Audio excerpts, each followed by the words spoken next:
kasih.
Indah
memuaskanku, lebih lagi tiap hari ku rindu Kau lebih lagi, Yesusku. Katakan hatiku, hatiku haus padamu, Yesus memuaskanku, lebih lagi setiap hari ku rindu Kau lebih lagi, Yesusku.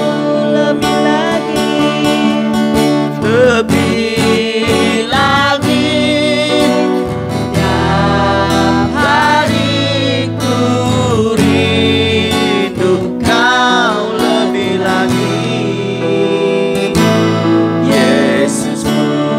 lebih lagi, Lebih lagi tiap hari ku rindu Kau lebih lagi,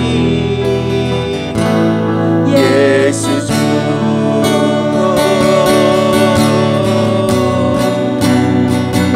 Kau lebih lagi,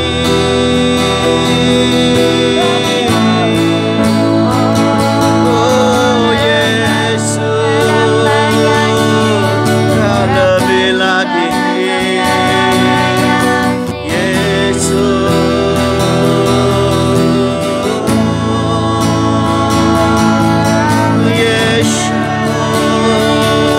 lebih lagi,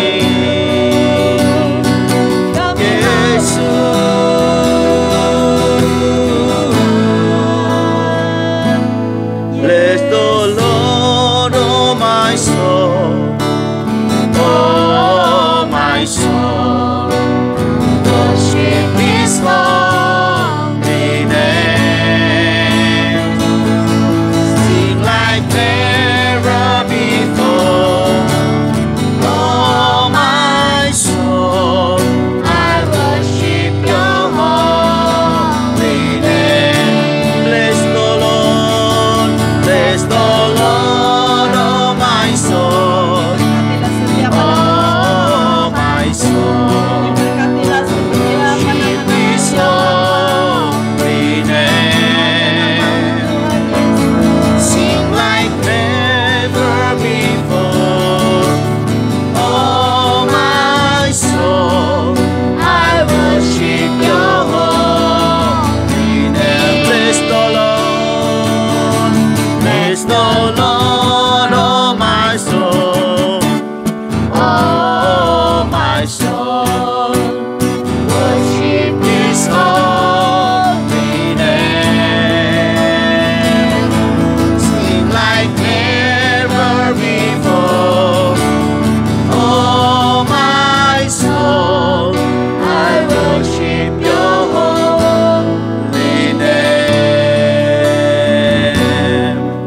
Lord, I worship Your holy name. I worship Your holy name.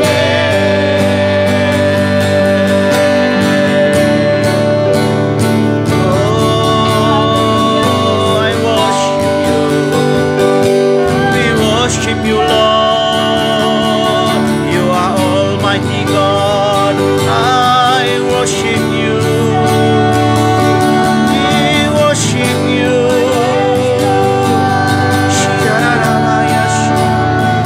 I worship You, Lord. Oh, haleluya. Terima kasih Tuhan. Terima kasih Yesus. Kami bersyukur Tuhan, Engkau masih lagi memberi pada kami pula untuk terus menyembah Engkau Tuhan. Ajari kami agar kami terus taat setia menyembah Engkau di dalam roh dan kebenaran ya Tuhan. Biar hidup kami senantiasa berkenan di mata-Mu. Segala yang najis, yang jijik di hidup kami Tuhan, tolong kami Tuhan. Jauhi kami daripada segala kenajisan kejahatan ya Tuhan. Oleh kuasa darah Yesus Kristus yang menghapus kami, menghapus segala dosa-dosa kami ya Tuhan. Menebus kami daripada dosa-dosa ya Tuhan. Terima kasih Yesus atas penghapusan dosa kami. Engkaulah satu-satunya Tuhan dan Juru Selamat. Engkaulah satu-satunya yang rela mati untuk anak-anaknya. Kami tidak perlu membela Engkau, kami tidak perlu menolong Engkau, karena Engkau yang menolong, Engkau yang membela kami ya Tuhan. Khususnya dalam situasi-situasi yang sangat sulit ini Tuhan. Engkau tidak pernah meninggalkan kami. Walau 1.000, 2.000, 10.000 rebah di kiri kanan kami tetap berdiri. Tempat kerja kami tetap berdiri. Bisnis kami tetap berdiri ya Tuhan. Karena kami punya Tuhan yang hidup.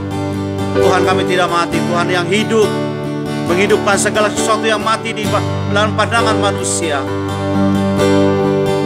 Oh Yesus, terima kasih Tuhan.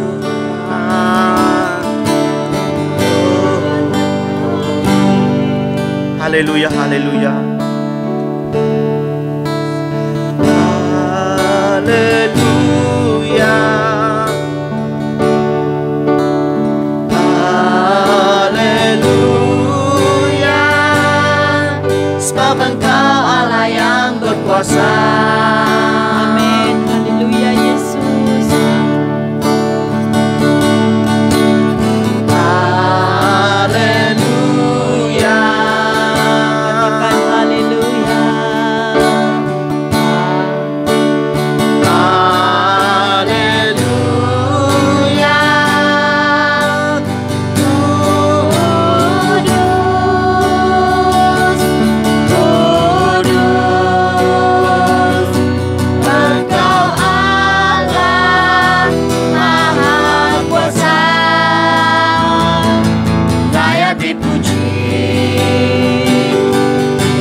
Disembah, Engkau kudus, kudus. Engkau Allah Maha Kuasa, layak dipuji, layak dipuji, Layak disembah. Engkau kudus,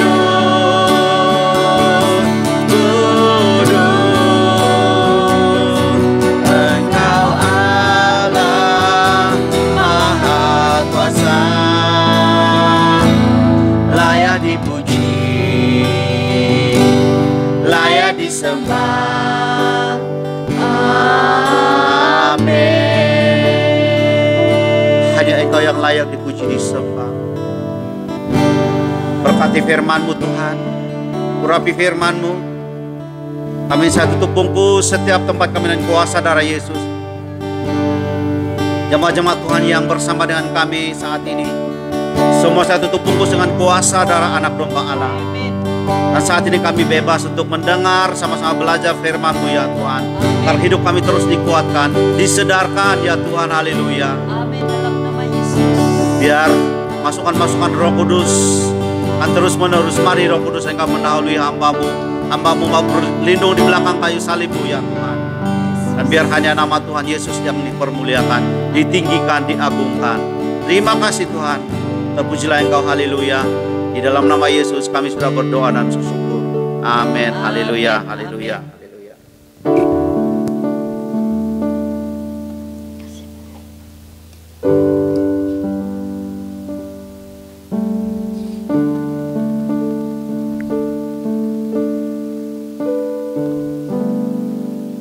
Nah, selamat malam semua. Shalom. Kita bersyukur kepada Tuhan karena Tuhan tidak pernah meninggalkan kita walaupun situasi yang sangat-sangat sulit saat ini, tetapi Tuhan tetap bersama, Tuhan tetap menyertai, Tuhan tetap mempercukupi semua keperluan kita. Kita bersyukur karena tidak dinafikan Tuhan itu sangat baik. Amin. Dan saya percaya atas doa-doa kita ada beberapa kumpulan-kumpulan atau gereja dan semuanya ada banyak gereja yang sedang berdoa sekarang 24 jam satu hari. Dan semalam juga kami tim dari Malaysia, sebab ada dari Taiwan, ada daripada Indonesia, Singapura. Kami 2 kali tim kami melayani jam 1 pagi sampai 2 dan 1 petang sampai 2 petang. Dan saya percaya atas doa-doa ini beberapa negara sedang bersatu berdoa khususnya memerangi pandemik atau COVID ini. Saya percaya, saya sangat yakin percaya Tuhan pasti mendengar doa-doa kita. Amin. Tuhan tidak kurang, tangan Dia tidak kurang panjang untuk menolong, telinga Dia juga tidak kurang tajam untuk mendengar setiap doa-doa kita. Dan kami juga ada beberapa selalu dalam lebih kurang 10 orang hingga 15 orang. Nah, kami setiap pagi dari jam 5 sampai 6 kami bersatu juga untuk mendoakan negara, khusus negara Malaysia, agar pemulihan terjadi khususnya dalam ekonomi kita yang begitu sulit sekali. Sudah ramai yang hilang pekerjaan, sudah ramai yang bukan hanya hilang pekerjaan, tapi mereka hilang segala-galanya sehingga mereka makan minum pun sudah tidak ada. Kita bersyukur pada Tuhan berbagai-bagai NGO yang menolong individu. Tidak kira mereka bangsa apa, tidak kira mereka agama apa, mereka bersatu menolong syarikat-syarikat, mereka bersatu mengeluarkan duit membeli barang-barang untuk menolong mereka yang benar-benar sudah tidak ada makanan. Dan begitu banyak sekali kita boleh melihat di banyak tempat di mana ada diberi makanan percuma. Seperti hari itu di Metro, gereja di Batu Cave, 2 jam sebelum itu orang sudah berbaris. Sebelum jam untuk dimulakan pengambilan makanan itu, orang rela berbaris. Orang kalau bukan di dalam kesulitan, buat apa mereka berjam-jam begitu berbaris. Dan ada yang mengibarkan bendera putih, sebenarnya itu sangat memalukan itu sebenarnya, tapi mereka terpaksa karena mereka benar-benar dalam situasi yang sulit. Dan atas doa-doa kita berdoa 24 jam, tidak henti-henti. Setiap 1 jam ada 1 tim yang melayani. Saya percaya Tuhan akan turun tangan menolong negara kita dan semua situasi ini akan dipulihkan. Bukan hanya COVID, tapi ekonomi juga dipulihkan. Segala sesuatu yang perlu dipulihkan Tuhan akan campur tangan. Haleluya. Nah, hari ini kita belajar di dalam Matius 21, dalam Matius 21, 28 sampai 32. Matius 21, 28 sampai 32. Begini firman Tuhan. Tetapi apakah pendapatmu tentang ini? Seorang mempunyai 2 anak laki-laki. Ia pergi kepada anak yang sulung dan berkata, "Anakku, pergilah dan bekerjalah hari ini dalam kebun anggur." Jawab anak itu, "Baik Bapa." Tetapi ia tidak pergi. Lalu orang itu pergi kepada anak yang kedua dan berkata demikian juga. Dan anak itu menjawab, "Aku tidak mau." Tetapi kemudian ia menyesal lalu pergi juga. Ayat 31, siapakah di antara kedua orang itu atau yang adik-beradik itu melakukan kehendak ayahnya atau bapaknya? Jawab mereka, "Yang terakhir." Kata Yesus kepada mereka, "Aku berkata kepadamu, sesungguhnya pemungut-pemungut cukai dan perempuan-perempuan sundal akan mendahului kamu masuk ke dalam kerajaan Allah. Sebab Yohanes datang untuk menunjukkan jalan kebenaran kepadamu, dan kamu tidak percaya kepadanya. Tetapi pemungut-pemungut cukai dan perempuan-perempuan sundal percaya kepadanya," atau kepada Yohanes. Yohanes, "dan meskipun kamu melihatnya, tetapi kemudian kamu tidak menyesal dan kamu tidak juga percaya kepadanya." Nah, ini perumpamaan Tuhan tentang 2 adik-beradik. Nah, kalau ada satu cerita lagi, anak yang hilang itu pun adik-beradik. Nah, ini juga perumpamaan Tuhan tentang adik-beradik. Nah, bagi kita yang sudah berkeluarga dan ada anak dan lebih daripada 1-2 orang, kita paham ini apa cerita ini. Kita sebelum dijelaskan kita sudah mengerti ya, bagaimana kita mengalami kejadian seperti ini. Seorang anak kita suruh dia diam, oke lah, tetapi dia tidak pergi. Tetapi yang satu dia marah-marah dan macam tidak mau pergi, dan mungkin kita pun sudah marah, tetapi lastnya dia menyesal dan dia pergi. Nah, Yesus berkata, mana satu yang diterima, mana satu yang menjadi kesayangan, mana satu yang akan dikasih atau disayangi. Nah, selalunya ibu bapak begini, kebanyakan, tidak semua tetapi kebanyakan, mereka yang menuruti itu yang mereka lebih. Walaupun bukan membeza-bezakan satu sama lain, tetapi secara otomatiknya kalau yang disuruh itu ringan saja dan dia pergi, dia lakukan, pasti mereka punya kasih sayang.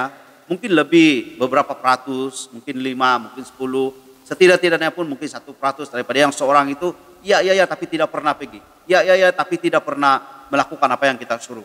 Dan kadang-kadang kita sebagai bapak berkata, bagus lagi kamu cakap tadi, tidak. Kalau tidak, tidaklah. Kalau iya, iyalah. Tengok, kita sudah tunggu-tunggu, sudah ini, tapi kamu tidak buat. Bagus lagi, lain kali lebih baik terus terang. Kalau tidak.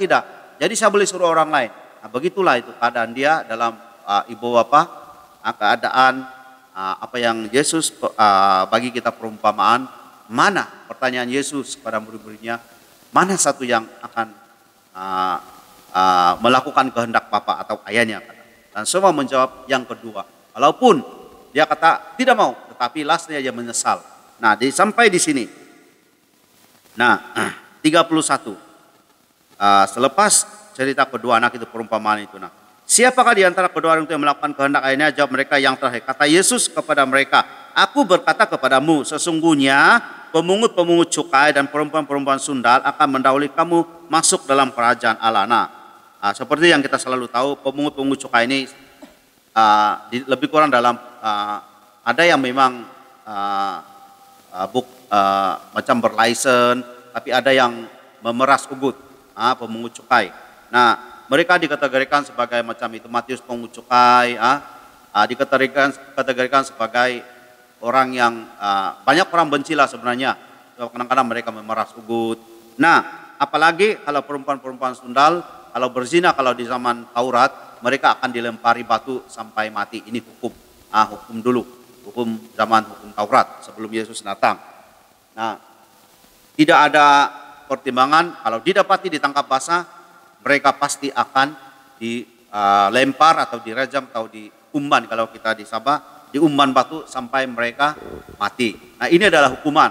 Nah, kenapa Yesus berkata begini? Kata Yesus kepada mereka, aku berkata kepadamu, sesungguhnya pemungut-pemungut cukai dan perempuan-perempuan sundal akan mendahului kamu masuk ke dalam kerajaan Allah. Sebab Yohanes datang untuk menunjukkan jalan kebenaran kepada kamu dan kamu tidak percaya, kata Tuhan. Tetapi pemungut cukai, perempuan sundal percaya. Di sini, kenapa Yesus? Dan apa tujuan dan apa yang kita boleh belajar pada hari ini? Nah, di sini dikatakan mereka yang berdosa, mereka pula yang terdahulu masuk dalam kerajaan Tuhan. Kenapa Yesus katakan sedemikian? Dan sehingga Yohanes memberitakan mereka tidak percaya. Nah, di sini kita boleh belajar satu perkara atau mungkin lebih. Yang pertama, bahwa mereka ini yang ditujukan ini kan seperti perumpamaan ini. Dua-dua ini adalah anak pada satu bapak. Nah, yang satu menurut, satu tidak. Nah, perumpamaan yang kedua ini atau penjelasan Yesus yang kedua, yaitu pemungut-pemungut cukai dan perempuan sundal.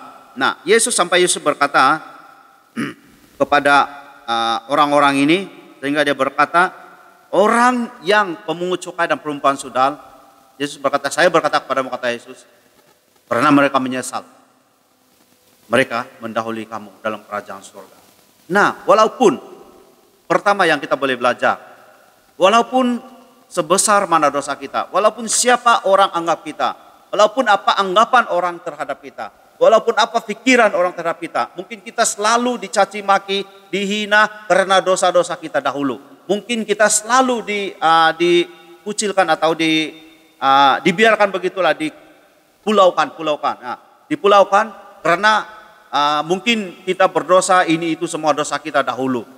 Nah, mungkin orang tidak mau berkawan dengan kita, membiarkan kita, tidak ada yang mau melayan kita, tidak ada yang mau dekat dengan kita, karena mereka jijik dengan kita, karena dosa-dosa lama kita, dosa-dosa dahulu kita.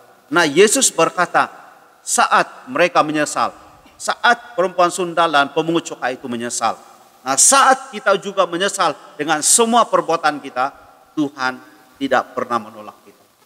Dan Tuhan tidak pernah membeza-bezakan. Sebenarnya Tuhan mengasihi semua orang, semua bangsa.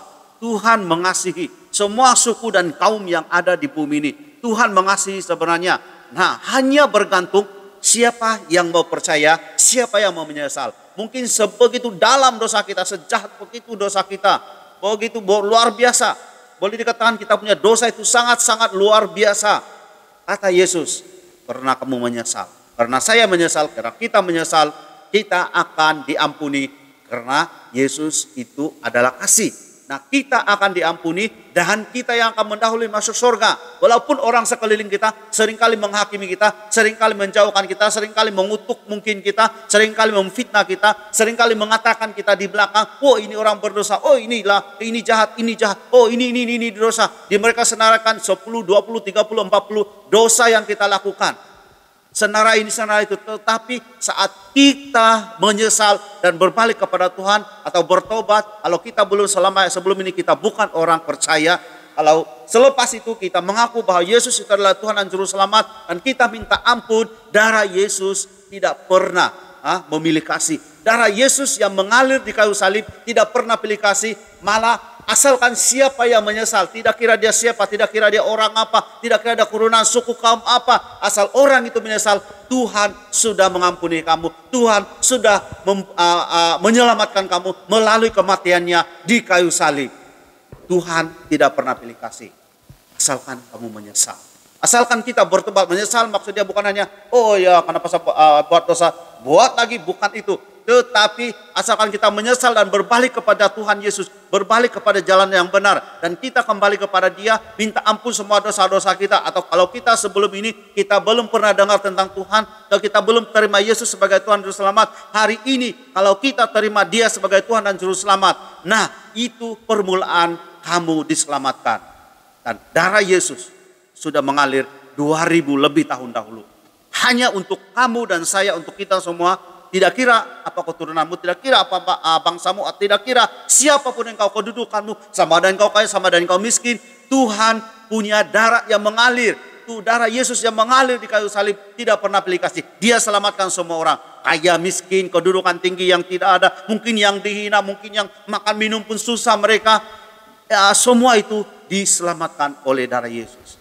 Di dalam Alkitab tidak dikatakan Yesus menyelamatkan hanya orang-orang ini. Tapi Yesus berkata sini, karena orang sundal ini, karena orang-orang pemungut cukai ini, mereka menyesal dengan perbuatan mereka. Seperti anak yang kedua itu, dia tidak mau mula-mula, dia seolah-olah menolak, tetapi lastnya dia menyesal dan dia buat apa yang disuruh bapaknya. Nah begitu juga dengan perempuan sundal, begitu juga dengan orang-orang pemungut cukai. Nah begitu juga dengan kita hari ini. Kita hari ini, kalau kita sudah menyesal, apapun dosamu, sedalam manapun, mungkin kamu cakap, oh ya ini dosa terlalu jahat lah, ini begini. Oh Tuhan tidak mengampuni saya. Kamu adalah biji matanya Tuhan. Selagi bukan Tuhan yang mengatakan, saya tidak mengampuni kamu. Selagi Tuhan yang mengatakan, kamu jijik. Selagi bukan Tuhan yang mengatakan, dosa kamu terlalu dalam, oh terlalu besar, saya tidak boleh mengampuni. Selagi bukan Tuhan mengatakan, kalau hanya orang sekelilingmu, mungkin pendetamu juga, mungkin siapapun yang mengatakan, orang mungkin keluargamu sendiri mengatakan, kamu sudah berdosa, kamu tidak boleh lagi diampuni. Jangan dengar itu. Selagi bukan Tuhan yang mengatakan. Karena Tuhan sudah mati. Bukan ibu bapak kita, bukan keluarga kita, anak-anak kita, bukan siapa-siapa kita, bukan orang kaya, bukan orang miskin, bukan siapa-siapa yang mati bagi kita. Tapi Yesus, sebab itu semuanya hanya kita dengar Yesus. Semua apa yang kita hidupi, kita hanya menghidupi apa kata Yesus. Dan kata Yesus di sini sangat-sangat jelas. Karena anak kedua itu, walaupun pada mulanya dia tidak mau, tapi dia menyesal. Dia disukai oleh bapaknya, yang membuat kebenaran. Karena pemungut cukai ini, sundal ini, walaupun orang yang sundal, yang berzina ini, pada dahulunya sebenarnya mereka harus dilempari batu sampai mati menurut hukum Taurat. Tetapi Yesus mengampuni. Kita masih ingat seorang yang ditangkap berzina. Dia ditangkap berzina dan awal-awal pagi lagi dibawa ke Pak Alam. Dan dikatakan, oh ini ke depan didapati berzina, mari kita lempari. Nah apa kata Yesus? Yesus kata, oke, kamu lempar dulu. Siapa yang rasa dia tidak pernah berdosa, kamu lempari dulu. Nah, dari yang orang tua, yang dewasa sampai ke anak-anak, semua lari. Semua, satu orang pun tidak berani untuk melempari batu. Karena sebenarnya semuanya pernah berdosa. Nah ini perempuan. Di sana tidak dikatakan yang menyelamatkan orang-orang itu yang menghakimi. Tapi yang Yesus kata kepada perempuan itu, pergilah, dosamu sudah diampuni. Jangan buat dosa lagi. Nah ini kalau menyesal, kalau kita menyesal, Tuhan tidak pernah melihat sedalam mana dosa kita, sebesar mana, sejahat manapun, seburuk mana, sejijik mana dosa kita. Kalau kita menyesal, kita balik kepada Tuhan, Tuhan pasti mengampuni. Karena darahnya sudah tercurah 2000 lebih tahun lalu. Siapapun Anda pasti diselamatkan, diampuni. Malah engkau yang dahulu dihina orang, dicaci maki orang, engkau yang akan mendahului kerajaan Allah. Nah yang kedua, apa yang kita boleh belajar di sini? Sebab Yohanes datang untuk menunjukkan jalan kebenaran kepadamu, dan kamu tidak percaya. Tetapi pemungut-pemungut cukai dan perempuan sundal percaya kepadanya. Dan meskipun kamu melihat, tetapi kemudian kamu tidak menyesal. Kamu melihatnya, tetapi kemudian kamu tidak menyesal dan kamu tidak juga percaya. Nah, ini yang sudah mendengar Injil Yohanes. Yohanes sendiri memberitakan bahwa keselamatan begini. Yohanes sudah menyerahkan, Yohanes sudah memberitakan kebaikan. Begitu juga dengan kita. Sebenarnya ini dikatakan seperti kita sekarang yang orang-orang Kristen. Yang kita selalu ke gereja, tidak selalu ke kelompok sel. Kita mungkin sekarang ikut Zoom meeting, belajar Alkitab. Mungkin walaupun kita selalu belajar Alkitab, banyak sudah kita belajar. Bermacam-macam sijil kita dapat, ini itu. Tetapi, kalau kita tidak, di sini katakan, tetapi, kamu melihat tapi kamu tidak menyesal dan tidak juga percaya kepadanya. Tidak percaya kepada Yohanes. Nah apa yang Yohanes, bukan Yohanes yang menyelamatkan. Tapi apa yang diberitakan Yohanes itu adalah kabar baik. Injil Tuhan. Yaitu Alkitab, yaitu firman Tuhan. Dan Yohanes sudah mengkabarkan bahwa Yesus adalah Tuhan dan Juru Selamat. Dia yang membaptis Yesus waktu itu. Nah apa yang dikabarkan Yohanes, orang-orang di sana walaupun mereka bersama dengan Yohanes, mereka sudah mendengar, mereka melihat ini itu semua. Setiap kali, mungkin saya tidak tahu dulu macam mana mereka punya ibadah, tapi Yohanes memberitakan kabar baik kepada mereka. Mereka tidak percaya. Nah oleh itu kata Tuhan, walaupun kamu sudah melihat, kamu tidak percaya. Orang yang berdosa ini, orang yang sundal dan pemungut cukai mereka yang dahulu, daripada orang yang sudah mendengar itu. Karena mereka tidak menyesal. Walaupun mereka mungkin, ini dikatakan mungkin saat ini, kalau saat sekarang ini, mereka adalah orang-orang Kristen sebenarnya. Sebab itu kita dengar, terlalu banyak sekali pertobatan. Orang-orang bertobat, kalau kamu di YouTube di Indonesia, betul-betul. Keluarga ini, satu hari saya tidak tahu berapa orang yang terima Tuhan di Indonesia. Tapi berapa ramai orang Kristen yang murtad, mereka yang tinggalkan Tuhan, mereka yang tidak bertobat, mereka yang sudah tahu ada apa itu kebenaran, selalu mendengar Injil, selalu mendengar firman Tuhan di gerejanya, di dalam Zoom, di mana, mungkin di YouTube dia selalu dengar, tetapi dia tidak menyesal dan dia tidak percaya. Nah oleh itu kata Tuhan, kita yang terkemudian. Kalau kita terkemudian tidak apa lagi, tapi kalau kita tidak menikmati kerajaan surga, alangkah ruginya kita. Sedangkan kita sudah di dalam Tuhan, di dalam keselamatan, tapi kita tolak keselamatan itu. Nah ini dua yang kita belajar. Yang pertama, Tuhan tidak pernah pilih kasih. Sejahat manapun kita, sedalam manapun dosa kita, seburuk manapun kita, sejijik manapun kita, selagi kita menyesal dan berbalik kepada Tuhan, Tuhan mengampuni kita. Kamu adalah biji matanya Tuhan. Tuhan tidak pernah menyesal untuk selamatkan kamu. Tuhan tidak pernah menyesal mati di kayu salib karena kamu adalah biji matanya. Di dalam Lukas 13 ayat 30 di sini dikatakan, dan sesungguhnya ada orang yang terakhir yang akan menjadi orang yang terdahulu, dan ada orang yang terdahulu akan menjadi orang yang terakhir. Jangan kita sampai sebegini. Kita yang sudah dahulu diselamatkan, biar kita sentiasa ke depan. Dan hanya pesan Tuhan hari ini kepada kita, apapun dosa kita, apapun yang kita sudah lakukan, menyesal, berbalik kepada Tuhan. Dan saya percaya Tuhan pasti menerima engkau, karena engkau adalah biji matanya. Tuhan tidak ciptakan neraka untuk kita sebenarnya. Tuhan tidak pernah menciptakan neraka untuk kita, hanya untuk iblis sebenarnya. Kenapa kita mau rebut tempat iblis di neraka? Kenapa kita mau berebut-rebut dengan iblis di neraka? Tuhan sebenarnya hanya menciptakan surga untuk kita. Sama ada kalau di bumi, surga di bumi adalah kebahagiaan di dalam rumah tangga, itu adalah surga di bumi. Ada banyak keluarga sebelum mereka masuk neraka, mereka sudah menerima neraka di bumi. Karena mereka tidak menyesal, mereka tidak berbalik kepada Tuhan. Mereka sangat sombong. Oh, saya tidak berdosa. Oh, saya tidak bersalah. Oh, ini itu. Tidak pernah mengaku. Oleh sebab itu, dia akan ke belakang. Kadang-kadang kita selalu dengar, ini orang selalu, bukan saya yang percaya, dia yang bersalah. Saya tidak bersalah, dia yang bersalah. Kita katakan ampuni saja, dia yang bersalah, bukan saya yang bersalah. Nah, sedemikian oleh yang sedemikian, orang-orang yang sedemikian inilah, yang seperti Yesus katakan, sudah dengar Injil, sudah dengar ampuni dan tidak mau mengampuni. Orang-orang inilah kata Yesus yang akan ke belakang. Kalau kita hanya masuk belakang, dari belakang saja, tidak mengapa. Kalau kita langsung tidak menikmati surga, habis. Jadi peringatan Tuhan, apapun dosa kita hari ini, apapun yang kita sudah lakukan sebelum ini, sebenarnya Tuhan mengasihi engkau, Tuhan mencintai engkau. Dan tidak ada dosa yang terlalu besar untuk Tuhan ampuni. Tidak ada dosa yang terlalu besar, terlalu tinggi, terlalu lebar, terlalu dalam, yang Tuhan atau darah Yesus tidak boleh ampuni. Semua dia boleh hapuskan. Asalkan seperti mana kita mencontohi pemungut cukai, Matius pemungut cukai, sundal-sundal yang layaknya direjam sampai mati. Tapi mereka berbalik kepada Tuhan. Mereka menyesal dan berbalik. Dan mereka diselamatkan. Haleluya. Pesan Tuhan kita ingat. Sebesar, sedalam, sejijik manapun dosa kita, Tuhan tidak mau lihat. Dia hanya mau melihat hatimu. Adakah kamu mau kembali kepada Dia atau tidak? Adakah kamu mau berbalik kepada Dia? Adakah kamu menyesal atau tidak? Adakah kamu sebenarnya mau rindu datang kepada Tuhan? Biar kerinduan itu terus menebal di dalam hidup kita. Biar kerinduan itu, perdebatan itu terus menerus dalam hidup kita. Agar setiap kali jika kita terjatuh pun kita boleh kembali kepada Dia. Jangan sampai kita seperti orang-orang yang bertanya pada Yesus ini.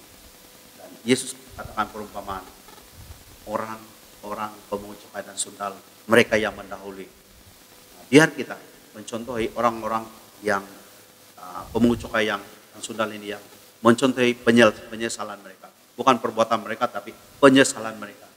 Dan kalau kita selama ini kita sudah berdosa, Roma sudah mengatakan semua manusia berdosa, termasuk kami. Jika saat ini engkau masih diikat oleh belenggu dosa, senang, sangat mudah, kata Tuhan, menyesal, berbalik kepada Dia. Menyesal, tinggalkan dosamu, berbalik kepada Yesus. Dan tangan Tuhan terlalu lebar untuk menerima kita. Tangan Tuhan terlalu panjang untuk merangkul kita. Karena Dia mengasihi kita, mengasihi Anda. Mungkin hari ini Anda terasa mungkin kepahitan dengan diri sendiri. Mungkin marah dengan diri sendiri. Mungkin kejijikan dengan diri sendiri. Saya percaya Tuhan tidak pernah melihat itu. Tuhan mau jiwamu. Dia mau menyelamatkan engkau. Dia mengasihi engkau. Dia sangat-sangat mengasihi engkau. Berbaliklah, menyesallah dan berbalik kepada Dia. Jika tidak ada kekuatan, mintalah kekuatan daripada Roh Kudus. Saya percaya apapun yang engkau sedang jalani saat ini, apapun situasi yang engkau sedang lalui saat ini, engkau mungkin dalam hati berkata, susah, saya sudah susah untuk melepaskan dosa ini. Minta tuntunan dan kekuatan Roh Kudus. Roh Kudus itu yang dijanjikan Yesus sebelum Dia naik ke surga. Kata, aku akan mengirimkan penolong, yaitu Roh Kudus. Dan apa gunanya? Tuhan sudah sediakan pada kita, kita tidak guna.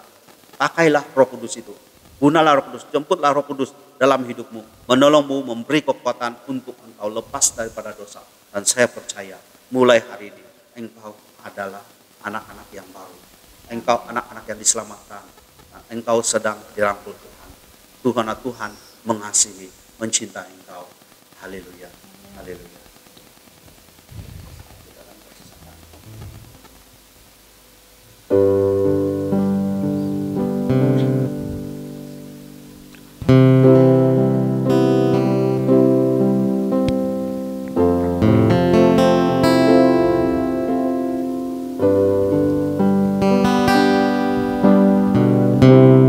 kita berdoa, mari kita